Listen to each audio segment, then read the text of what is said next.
Lucas 18. E contou-lhes também uma parábola sobre o dever de orar sempre e nunca desfalecer, dizendo: havia numa cidade um certo juiz, que nem a Deus temia, nem respeitava o homem. Havia também, naquela mesma cidade, uma certa viúva, que ia ter com ele, dizendo: faze-me justiça contra o meu adversário. E por algum tempo não quis atendê-la, mas depois disse consigo: ainda que não temo a Deus, nem respeito os homens, todavia, como esta viúva me molesta, hei de fazer-lhe justiça, para que enfim não volte, e me importune muito. E disse o Senhor: ouvi o que diz o injusto juiz. E Deus não fará justiça aos seus escolhidos, que clamam a Ele de dia e de noite, ainda que tardio para com eles. Digo-vos que depressa lhes fará justiça. Quando, porém, vier o Filho do Homem, porventura achará fé na terra? E disse também esta parábola a uns que confiavam em si mesmos, crendo que eram justos, e desprezavam os outros. 2 homens subiram ao templo, para orar, um, fariseu, e o outro, publicano. O fariseu, estando em pé, orava consigo desta maneira: ó Deus, graças te dou porque não sou como os demais homens, roubadores, injustos e adúlteros, nem ainda como este publicano.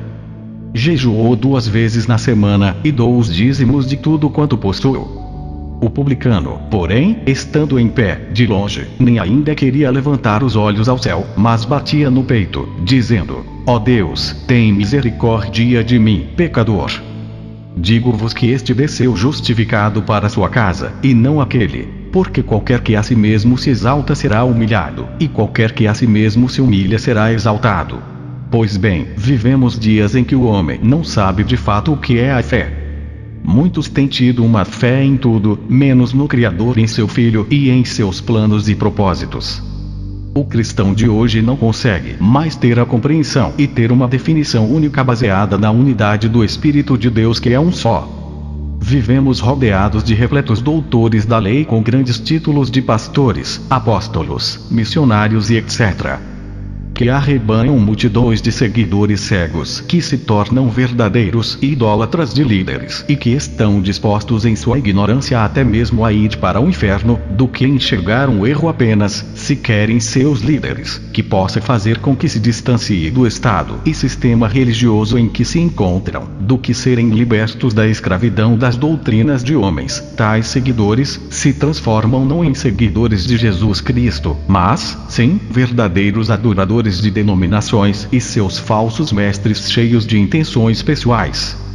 Nos testemunhos dos seguidores dessas religiões, é normal vermos pessoas que afirmam terem vida transformada, e o mais chocante é que a vida de tais pessoas, em seus testemunhos, não tem como agente transformador a pessoa de Jesus Cristo, e sim uma denominação, templo religioso, sistema religioso ou líder dessa denominação, que se autodenomina com dons, por se tratar de uma pessoa escolhida por Deus, para tratar de forma especial com seu rebanho. Tais membros desses grupos se dispõem a relatar em palanques para grandes ou pequenas plateias que desde que passou a frequentar a igreja tal, ou desde que conheceu o líder fulano de tal, sua vida mudou completamente. São cultos completamente voltados ao marketing e propaganda daquele sistema, implementado com objetivos pessoais e intransferíveis. Lucas 7:50. E Jesus revela à mulher: a tua fé te salvou, vai-te em permanente paz. Mateus 9:2-22, Lucas 8:48, Marcos 10:52, Lucas 8:48, Lucas 17:19. Observem que o fato de Jesus ter concedido cura ou salvação, ele não relatou exigência de permanência em uma denominação, ou dependência dela, nem mesmo sobre a sua tutela como líder e pastor. Ele de fato viu naquelas pessoas o exercício da fé nele, como sendo filho de Deus. O próprio Jesus falou à multidão. Mateus 23. Então falou Jesus à multidão e aos seus discípulos, dizendo: na cadeira de Moisés estão assentados os escribas e fariseus. Todas as coisas, pois, que vos disserem que observeis, observai-as e fazei-as. Mas não procedais em conformidade com as suas obras, porque dizem e não fazem. Pois atam fardos pesados e difíceis de suportar e os põem aos ombros dos homens. Eles, porém, nem com seu dedo querem movê-los. E fazem todas as obras a fim de serem vistos pelos homens. pois trazem largos filactérios, e alargam as franjas das suas vestes, e amam os primeiros lugares nas ceias, e as primeiras cadeiras nas sinagogas, e as saudações nas praças, e os serem chamados pelos homens, Rabi. Rabi. Vós, porém, não queirais ser chamados Rabi. Porque um só é o vosso mestre, a saber, o Cristo, e todos vós sois irmãos. E a ninguém na terra chameis de vosso Pai, porque um só é o vosso Pai, o qual está nos céus.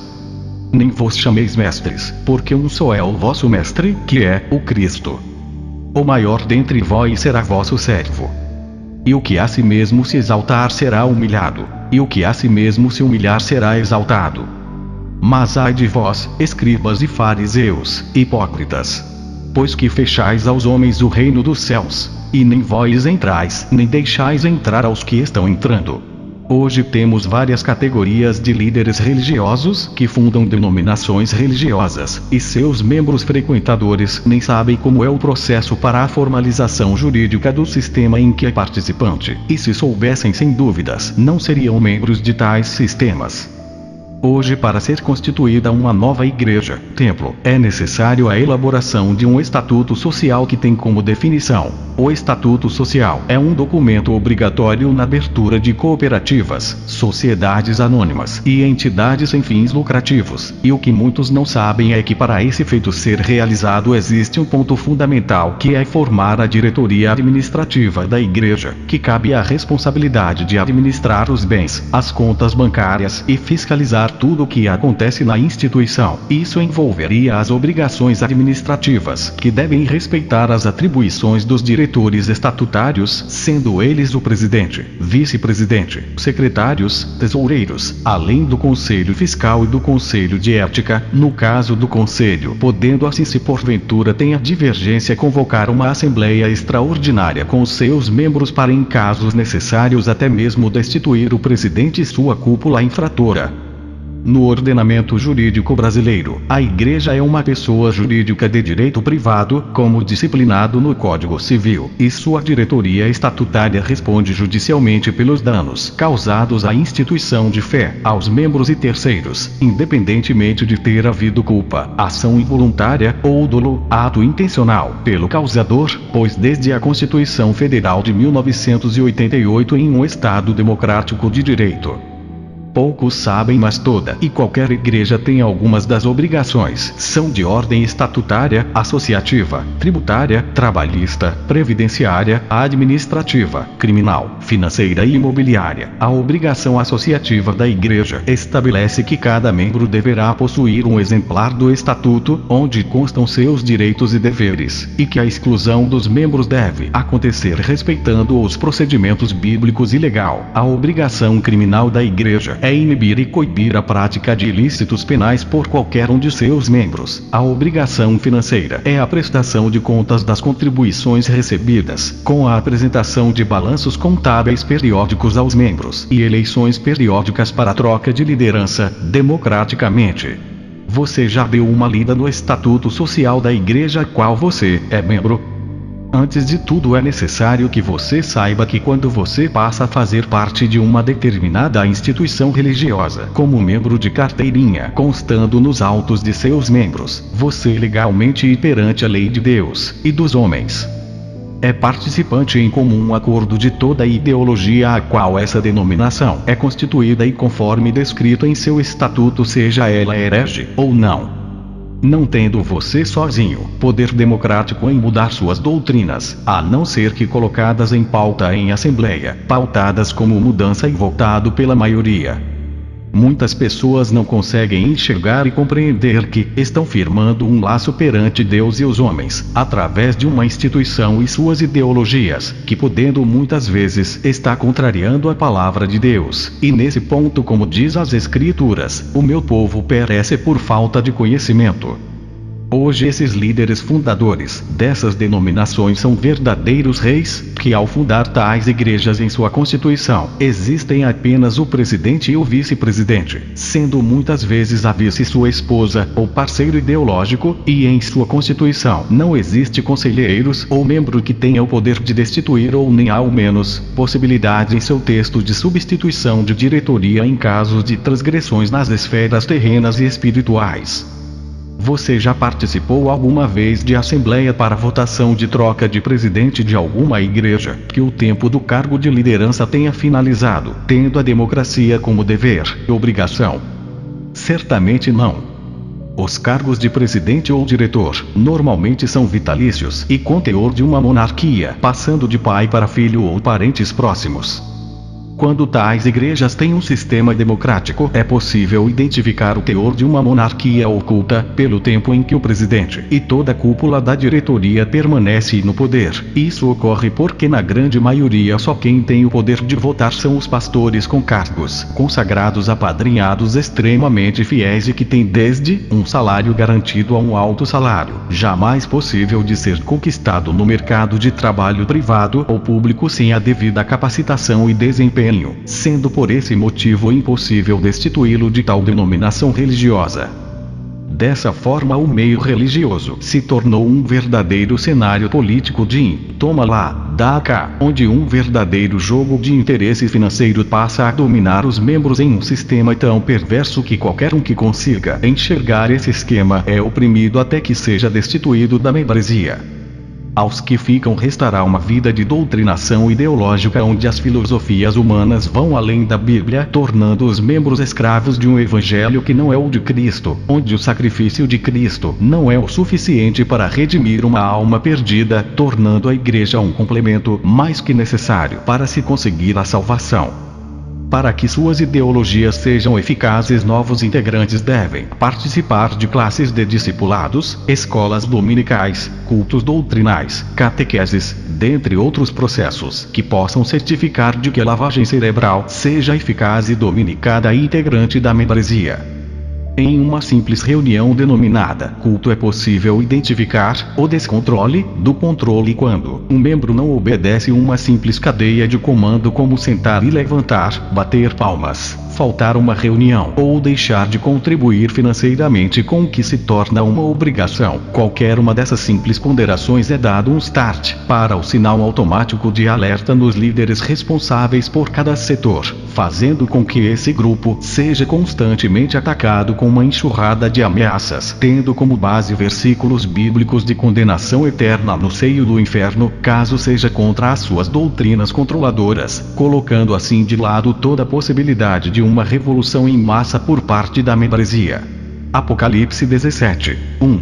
E veio um dos 7 anjos, que tinham as 7 taças, e falou comigo, dizendo-me: Vem, mostrar-te-ei a condenação da grande prostituta, que está assentada sobre muitas águas.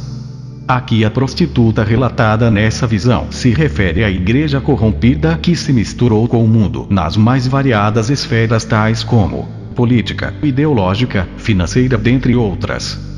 As muitas águas se referem aos muitos povos, pessoas enganadas pelo sistema religioso, seduzidas pelas muitas mentiras doutrinárias, tendo como principal alvo o lucro desenfreado e ganancioso pelo dinheiro e seus prazeres, mesmo que para isso almas sejam condenadas eternamente ao inferno.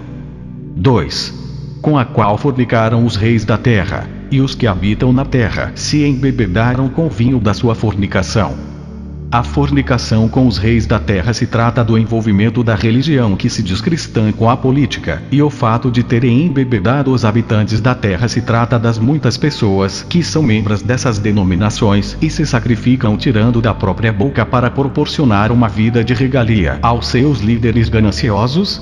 A religião arrebanha membros e em tempo de campanha política é essencial para promoverem os planos de conquistas pessoais ambiciosas. São persuadidos com lavagem cerebral para votarem em pastores com argumento de que é pela causa cristã, quando na verdade esse mundo jaz no maligno não tendo solução, pois o reino de Cristo não é nesse mundo. 3. E o anjo levou-me em espírito a um deserto, e vi uma mulher assentada sobre uma besta de cor de escarlata, que estava cheia de nomes de blasfêmia, e tinha 7 cabeças e 10 chifres. Essa mulher assentada sobre a besta se trata da mãe de todas as religiões atuais, as quais foram doutrinadas e carregam em seu sangue essas doutrinas pecaminosas, sendo praticadas de forma oculta em diferentes denominações entre os grandes reis da terra em cada período do tempo através da política religiosa ou social. 4. E a mulher estava vestida de púrpura e de escarlata, e adornada com ouro, e pedras preciosas e pérolas. E tinha na sua mão um cálice de ouro, cheio das abominações e da imundície da sua fornicação. As vestes dessa mulher que se trata da igreja sistema religioso usa uma veste padrão diferenciada das demais, colocando-a em lugar de destaque em relação às suas ramificações espalhadas no mundo, com suas muitas riquezas conquistadas de forma imunda e abominável aos olhos de Deus. Os templos religiosos atuais são cheios de riquezas conquistadas a qualquer preço, tornando abominável aos olhos de Deus, e não estão dispostos a desfazer de tudo em prol de ajudar aos necessitados. 5. E na sua testa escrito o nome: Mistério, a Grande Babilônia, a mãe das meretrizes e abominações da terra. O nome gravado em sua testa deixa bem claro e nítido que o sistema religioso atual tem uma mãe, ou seja, uma cabeça, sendo assim as demais religiões, suas filhas que carregam muitos nomes secundários disfarçados, são ramificações que de uma forma específica, criam tribos distintas que agradam um tipo de pessoa conforme seus ideais de cunho lucrativo. 6. E vi que a mulher estava embriagada do sangue dos santos, e do sangue das testemunhas de Jesus. E vendo-a eu, maravilhei-me com grande admiração. Nesse contexto é explícito que quando se refere que a mulher de sua visão estava embriagada com o sangue dos santos, nesse aspecto podemos ver a exploração em todos os aspectos, sendo físico, material e espiritual, de um povo que tem testemunhado todas essas coisas abomináveis proporcionado pelo sistema religioso atual, tendo um determinado povo que se excluiu desse meio de alguma forma, sendo testemunhas vivas de Jesus. Em Apocalipse 18:4 continua falando sobre esse sistema da seguinte forma: E ouvi outra voz do céu, que dizia: Sai dela, povo meu, para que não sejas participante dos seus pecados, e para que não incorras nas suas pragas. O sistema religioso atual vai tentar te persuadir a dizer que se trata das pessoas que estão na Igreja Católica, ou apontar outras denominações as quais não estão dispostos a compartilhar seus fiéis por questões capitalistas financeiras. Eu afirmo categoricamente que não é só isso, pois as pessoas que lá estão não são o povo de Deus por praticarem coisas mais intoleráveis às leis de Deus, bem descritas em todo o livro da Bíblia, e o maior detalhe de todos nesse versículo é que Deus manda que saiam desse sistema religioso falido e que ele mesmo pessoalmente se incumbirá de destruir. Mateus 7:22-23 Muitos me dirão naquele dia: Senhor, Senhor, não profetizamos em teu nome? Em teu nome não expulsamos demônios e não realizamos muitos milagres? Então eu lhes direi claramente: Nunca os conheci. Afastem-se de mim, vocês que praticam o mal. Muitos podem estar se perguntando para onde, pois, irei. Lembre-se, só Jesus tem as palavras de vida eterna. Onde irei congregar? O reino de Deus é uma ideologia firmada na fé. Nós somos a verdadeira igreja, ou na verdade somos membros de um corpo, e o fato de congregar nada mais é que compartilhar essa ideia entre os irmãos. Como irei realizar outras liturgias tais como batismo, santa ceia, louvor, adoração, testemunho, dentre outros? Aí é que tá. Se você é realmente convertido e conhece de fato a palavra, irá perceber que o ide de Jesus e pregai o evangelho a toda criatura é para todos sem distinção de cargo ou função eclesiástica. Se você for pregar nos cantos mais remotos e uma pessoa aceitar a Jesus, você tem que estar apto a realizar um batismo que não é em seu nome, ou do pastor fulano ou ciclano. Caberá a você, como discípulo de Jesus, realizar os atributos necessários e ensinar para que seja repassado. Nenhum dos 12 discípulos de Jesus tinha uma credencial que o limitava em certas autonomias, sendo que tudo podemos realizar, desde que seja em nome de Jesus. Hoje, atualmente, com tanta tecnologia, temos várias ferramentas que possibilitam a propagação do Evangelho. No entanto, podemos ver que muitos que estão criando canais no YouTube, Facebook, Instagram e outras plataformas se depararam com um mundo ao qual estão se perdendo, e estão criando paralelamente mais um sistema religioso moderno. Temos os desigrejados que, por motivos lícitos tais como conseguirem enxergar o estado de corrupção da igreja devido à inconformidade com a palavra, e por outro lado aqueles que por livre e espontânea pressão foram destituídos, expulsos da denominação a qual congregou por não corresponder com as necessidades ambiciosas dos líderes, e hoje são conhecidos como inimigos do sistema de Deus por parte daqueles que fazem parte do sistema, e não como os inimigos do sistema religioso. Porém, e por outro lado, o que tem ocorrido é que muitos estão fundando outro sistema, e ao que se vê já se corromperam, e tudo por dinheiro. Chegam sorrateiramente, abrindo campo de visão das pessoas, apontando os mais diversos erros no sistema religioso, mas o atrativo da proposta do sistema embutido nas plataformas os seduz às práticas comuns no sistema religioso, só que de forma sorrateira. O fato de você pedir um like, uma inscrição, uma ativação de sininho, um compartilhamento ou uma contribuição direta, mesmo que de forma disfarçadamente humilde e humilhante, é uma espécie de trocadilho por algo que é de graça, que é o Evangelho e a salvação. Se você tem milhões de visualizações e compartilhamentos sem mencionar pedidos de ajuda, é natural que consequentemente tenha um retorno financeiro, tendo em vista as políticas de pagamento da plataforma. Agora, o que tenho visto são pessoas que estão fazendo da palavra comércio, transformando em um novo tipo de comércio religioso digital de forma moderna, o que não exclui tal pessoa da mesma situação daquela igreja destituída do corpo de Cristo citada em Apocalipse, exatamente pelo fato de ter se corrompido por um dos prazeres, sendo um deles o possibilitado pelo capitalismo, não descartando a possibilidade de tal pessoa também ser destituída do corpo de Cristo. Quer pregar o Evangelho? Antes de tudo, tenha a noção de que você recebeu de graça, e não foi por meio de sistema religioso nenhum, e sim pelo sacrifício de Jesus na cruz. Foi de graça que ele se entregou, e não te pede nada em troca. Ele só quer que você creia nele, pois ele é o caminho, a verdade e a vida, e ninguém vem ao Pai se não for através de seu Filho unigênito Jesus Cristo. Quando você conseguir compreender tudo isso, antes de sair por aí em seu canal, seja lá em qual for a plataforma, dizendo para as pessoas que gasta muito tempo, que tem custos e etc., se vitimizando em troca de apoio financeiro, reflita, e nem inicie um projeto de evangelização se não for de graça, pois se você faz isso não é merecedor da graça de Deus pelo motivo de não compreender de fato o que é a graça. Sendo ela um favor que se dispensa ou recebe, não sendo merecimento, sendo uma dádiva, dom que Deus concede aos homens e que os torna capazes de alcançar a salvação através de Cristo Jesus pela fé.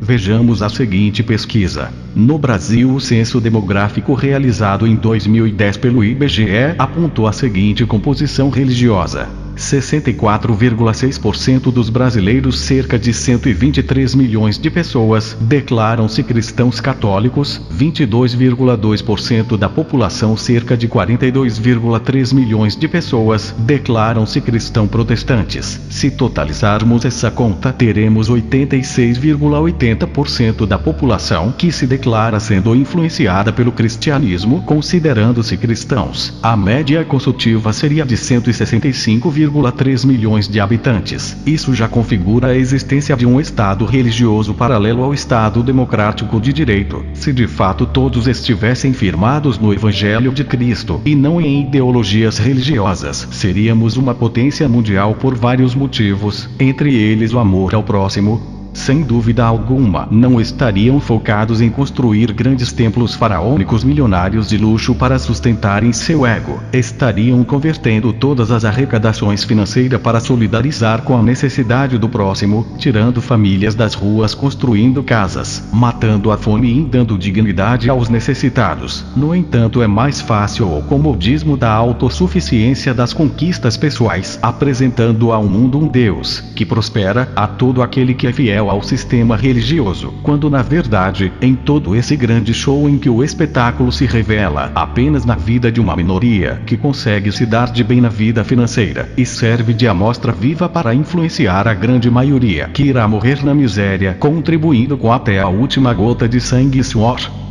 Atualmente, sem dúvida nenhuma, superamos os 165,3 milhões de habitantes ditos cristãos. Infelizmente, todo esse número só nos mostra que, apesar dos números, vivemos uma frequente guerra religiosa sistemática que cada dia evolui, devido à falta de comprometimento desses intitulados cristãos com o reino vindouro de Cristo.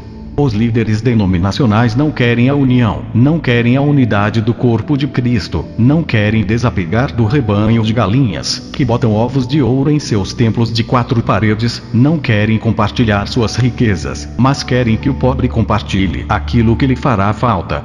Todos contradizem a palavra de Deus que diz em Tiago 1:27. A religião que Deus, o nosso Pai, aceita como pura e imaculada é esta: cuidar dos órfãos e das viúvas em suas dificuldades e não se deixar corromper pelo mundo.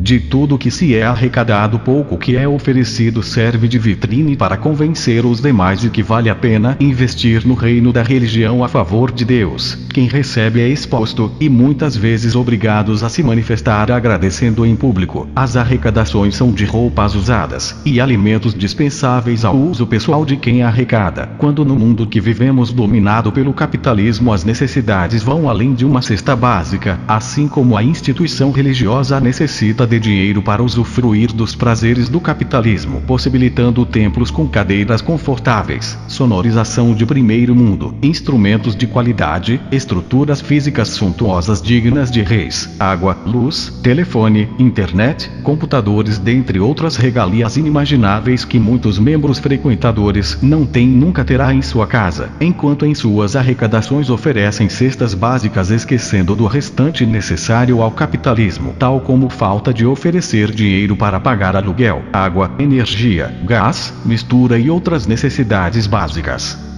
Temos que ser conscientes de que nem só de pão vive o homem. Em seus sermões, constantemente estão estimulando seu rebanho para contribuir com primícias, dando o seu melhor, deixando claro que não se pode de forma nenhuma deixar de devolver aquilo que é de Deus, sendo Deus o dono do ouro e da prata. O sistema religioso quer conquistar tudo de graça. Líderes em seus aniversários são constantemente idolatrados, são presenteados com carro zero, viagens nacionais e internacionais, enquanto muitos membros jamais serão contemplados pelo sistema religioso a serem contemplados com tais presentes, se não for uma pessoa próxima da liderança e não exercer um cargo de importância elevada. Jamais será cogitada ao menos a lembranças para ter uma parabenização verbal em público.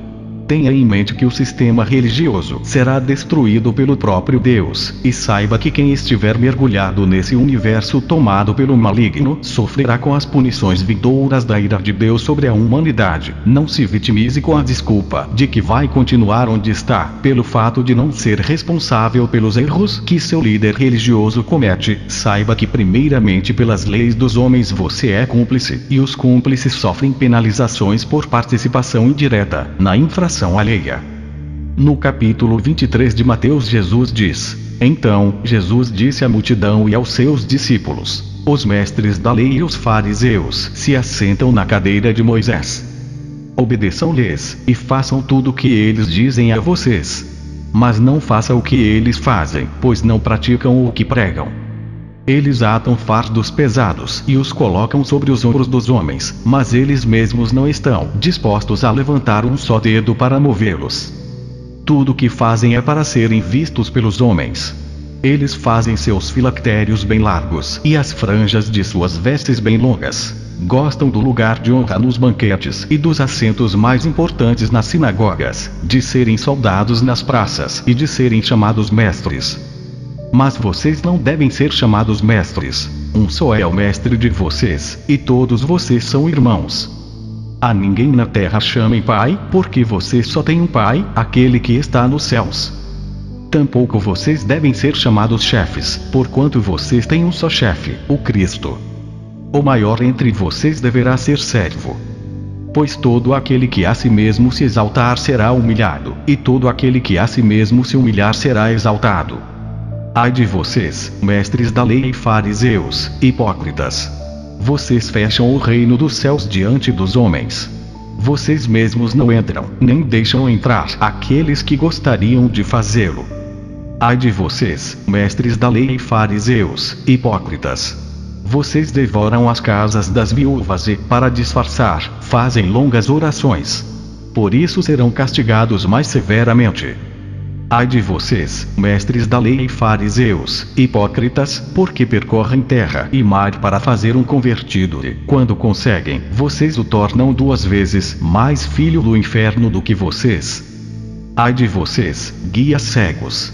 Pois dizem, se alguém jurar pelo santuário, isto nada significa. Mas, se alguém jurar pelo ouro do santuário, está obrigado por seu juramento. Cegos insensatos! Que é mais importante, o ouro ou o santuário que santifica o ouro? Vocês também dizem, se alguém jurar pelo altar, isto nada significa. Mas, se alguém jurar pela oferta que está sobre ele, está obrigado por seu juramento. Cegos! Que é mais importante, a oferta ou o altar que santifica a oferta? Portanto, aquele que jurar pelo altar jura por ele e por tudo que está sobre ele. E o que jurar pelo santuário jura por ele e por aquele que nele habita. E aquele que jurar pelos céus jura pelo trono de Deus e por aquele que nele se assenta. Ai de vocês, mestres da lei e fariseus, hipócritas! Vocês dão o dízimo da hortelã, do endro e do cominho, mas têm negligenciado os preceitos mais importantes da lei: a justiça, a misericórdia e a fidelidade. Vocês devem praticar estas coisas, sem omitir aquelas. Guias cegos! Vocês coam um mosquito e engolem um camelo. Ai de vocês, mestres da lei e fariseus, hipócritas! Vocês limpam o exterior do copo e do prato, mas por dentro eles estão cheios de ganância e cobiça. Fariseu cego! Limpe primeiro o interior do copo e do prato, para que o exterior também fique limpo. Ai de vocês, mestres da lei e fariseus, hipócritas! Vocês são como sepulcros caiados, bonitos por fora, mas por dentro estão cheios de ossos e de todo tipo de imundície. Assim são vocês. Por fora parecem justos ao povo, mas por dentro estão cheios de hipocrisia e maldade. Ai de vocês, mestres da lei e fariseus, hipócritas! Vocês edificam os túmulos dos profetas e adornam os monumentos dos justos. E dizem, se tivéssemos vivido no tempo dos nossos antepassados, não teríamos tomado parte com eles no derramamento do sangue dos profetas. Assim, testemunha contra vocês mesmos que são descendentes dos que assassinaram os profetas. Acabem, pois, de encher a medida do pecado dos seus antepassados. Serpentes! Raça de víboras! Como vocês escaparão da condenação ao inferno? Por isso, eu estou enviando profetas, sábios e mestres. A uns vocês matarão e crucificarão, a outros açoitarão nas sinagogas de vocês e perseguirão de cidade em cidade. E, assim, sobre vocês recairá todo o sangue justo derramado na terra, desde o sangue do justo Abel, até o sangue de Zacarias, filho de Baraquias, a quem vocês assassinaram entre o santuário e o altar. Eu asseguro que tudo isso sobrevirá a esta geração. Jerusalém, Jerusalém, você, que mata os profetas e apedreja os que são enviados a vocês. Quantas vezes eu quis reunir os seus filhos, como a galinha reuniu os seus pintinhos debaixo das suas asas, mas vocês não quiseram. Eis que a casa de vocês ficará deserta. Pois eu digo que vocês não me verão mais, até que digam, bendito é o que vem em nome do Senhor. Desperta tu que dorme enquanto há tempo.